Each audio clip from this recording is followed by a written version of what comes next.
Rigid pavement. K is equals to P upon deflection.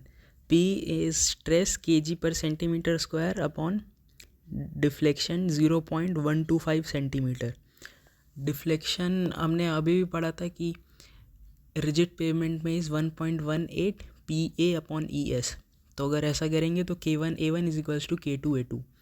Subgrade radius length L, radius of relative substitution type, which is equals to E multiplied by H cube upon 12K 1 minus U mu square का whole की power 1/4. K is modulus of reaction. Equivalent radius of resisting section B is equals to A. अगर A की value 1.724 H से ज़्यादा होगी तो B is equals to A only. अब बात करें हम एक स्लैब की, तो स्लैब में एज होता है बीच में, उस बीच कोने के बीच में कॉर्नर होता है और बीच में इंटीरियर होता है. रिजिड पेवमेंट, रिजिड में अगर लोड वाले की बात करें तो अगर इंटीरियर या एज पे लगेगा तो ऊपर कंप्रेशन नीचे टेंशन, कॉर्नर पे लगेगा तो ऊपर टेंशन नीचे कंप्रेशन. स्ट्रेसेस कॉर्नर पे सबसे ज़्यादा होता है, फिर एज पे, फिर इंटीरियर पे. अगर लोडिंग कंडीशन की बात करें, stress due to load, corner पे सबसे ज़्यादा, एज पे सबसे बीच में और इंटीरियर पे सबसे कम. टेम्परेचर स्ट्रेसेस की बात करें तो वार्पिंग सुबह और रात के कारण होता है. सुबह कंप्रेशन टेंशन, रात में टेंशन कंप्रेशन. और फिर अगर हम इसमें बात करें, सबसे ज़्यादा मैक्सिमम स्ट्रेस इंटीरियर पे लगता है, फिर एज पे, फिर कॉर्नर पे.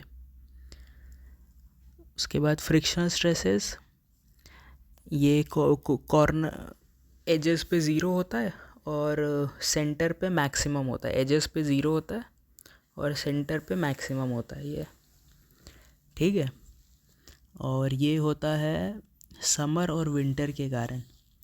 सो frictional stresses is equals to friction unit weight multiplied by LS longitudinal में direction upon 2 stress into unit weight into LX upon 2. उसके बाद फिर स्लैब की बात करें तो एक होता है लॉन्गिट्यूडनल डायरेक्शन में और एक होता है ट्रांसवर्स डायरेक्शन में. Longitudinal direction is direction of traffic. So dowel bar longitudinal direction के उसमें प्रेजेंट रहता है और टाई बार ट्रांसवर्स में प्रेजेंट रहता है. और कॉन्ट्रैक्शन जॉइंट भी ट्रांसफर लॉन्गिट्यूडनल के में रहता है. So dowel bar expansion joint longitudinal, tie bar transverse, contraction joint, ठीक है. अब एक्सपेंशन जॉइंट की बात करेंगे. एक्सपेंशन जॉइंट, तो अगर हम इसकी बात करें तो बेसिकली हम लोग डेल्टा टोटल होता है और Δ/4 इधर और Δ/4 इधर और Δ/2 का जगह फिर बच जाता है.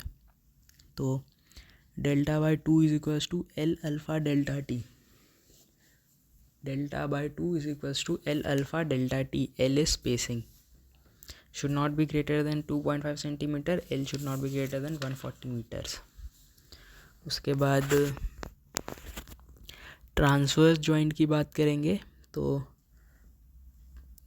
ट्रांसफर जॉइंट में सबसे पहले वही आ गया अपना एक्सपेंशन जॉइंट जो हमने डिस्कस कर लिया. उसके बाद कॉन्ट्रैक्शन जॉइंट, जो कि कॉन्ट्रैक्शन जॉइंट फुल डेप्थ पे नहीं देते हैं, H/4 पे देते हैं. और contraction joint is along crack के डायरेक्शन में ही. तो अगर डॉवेल बार नहीं देंगे, नो डॉवेल बार, तो contraction joint basically transfer of load के लिए होता है, डिफरेंशियल सेटलमेंट के लिए होता है. इसमें डॉवेल बार अगर प्रोवाइड नहीं करते हैं, so LX is equals to 2SC upon F gamma. F is coefficient of subgrade reaction. Gamma is 24 kilo newton per metre square या 2400 kg पर मीटर क्यूब।